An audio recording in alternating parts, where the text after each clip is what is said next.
You can be nice to people, but what is coming afterwards? I mean, हाँ, तुमने शर्म के मारे या प्रॉब्ली किसी चीज़ के मारे, just like me, मैं अच्छा बिहेव कर लूँगा. I can be the best fucking guy, right? But what after that? Am I getting something out of it? Probably some kind of satisfaction, inner satisfaction. But nah, I don't want to say yes for everything which I don't want. That's I learned very hard way. अगर मुझे कुछ नहीं पसंद तो मैं ना करूँगा. मुझे अपना भी स्टैंड लेना है ना यार. अब मैं मान के चलो तुम्हारा कुछ और मन है, like suppose Raj is saying, oh let's go for club today, for hypothetical scenario. ये कहेगा नहीं कभी because he didn't like to go there, but और मुझे पता है कि भाई मैं अभी काम से आया हूँ, I have to sleep, I have to go to gym, I have to woke up and get dressed, right, get ready for the work again, or prepare my food or something, right? Yeah, routine.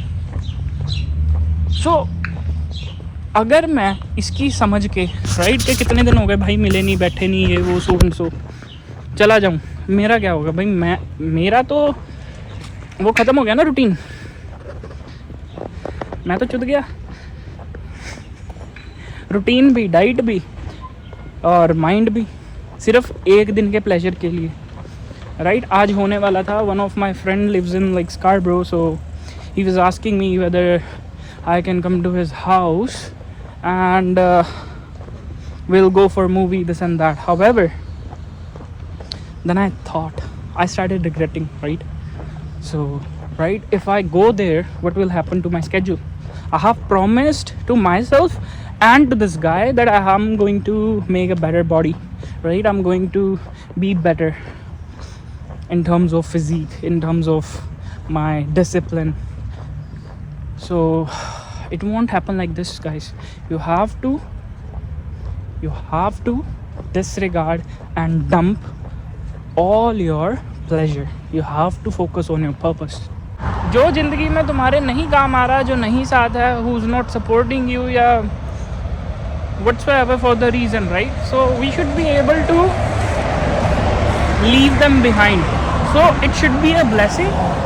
हमें उसको regret नहीं करना चाहिए, चाहे वो तुम्हारी girlfriend है, चाहे तुम्हारे दोस्त हैं, भाई है, बहन है, डजंट इवन मैटर. अगर somebody is slowing you down, pulling you down, right? That's what I think. But कहने में जितना आसान है, करने में वो उतना ही मुश्किल है, बहुत मुश्किल.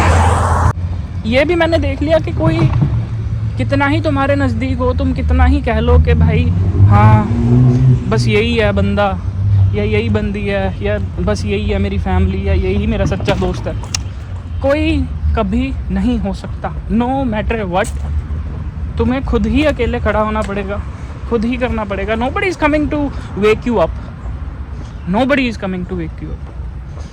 You have to do it yourself only. तुम्हारे गोल्स हैं, तुम्हें ही पढ़ना पड़ेगा, तुम्हें काम पे जाना तो तुम्हें ही जाना पड़ेगा. Nobody else can do it for you. ऐसा नहीं है कि मैं राज को कह दूं भाई तू जिम चला जा, बॉडी मेरी बन जाए ना. ऐसे होता फिर तो बात ही क्या थी.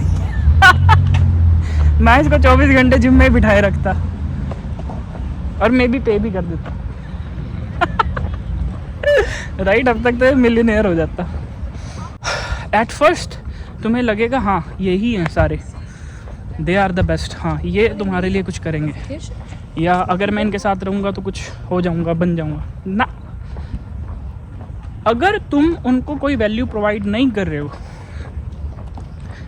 देन सारे चले जाएंगे तुम्हें छोड़ के. Nobody will be there for you. अगर तुम्हें 1% टॉप 1% में पहुंचना है, you have to separate yourself from the people, from the pleasure, from the activities, right? So you have to do it alone. No one else can do it for you.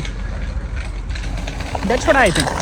And भगवान के चरणों में लगना ही पड़ेगा. Only God is the one who is there for you, who have created this whole world. बस भगवान के चरणों में लग जाओ और वो तुम्हें पार लगवा देगा इस ज़िंदगी से, और कोई तुम्हारे साथ नहीं आएगा. Everybody is there for their benefit. Okay then guys, see you later. Thank you. Subscribe